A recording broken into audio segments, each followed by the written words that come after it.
garlic and onion, tomato, squash or calabaza, bitter melon or ampalaya, silk squash or patola, taro yam or gabi, pork, long chili or sili, eggplant or talong fish sauce or bagoong.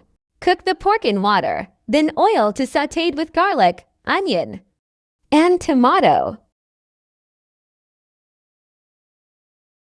Put the squash and taro. Then water. Put the bagoong.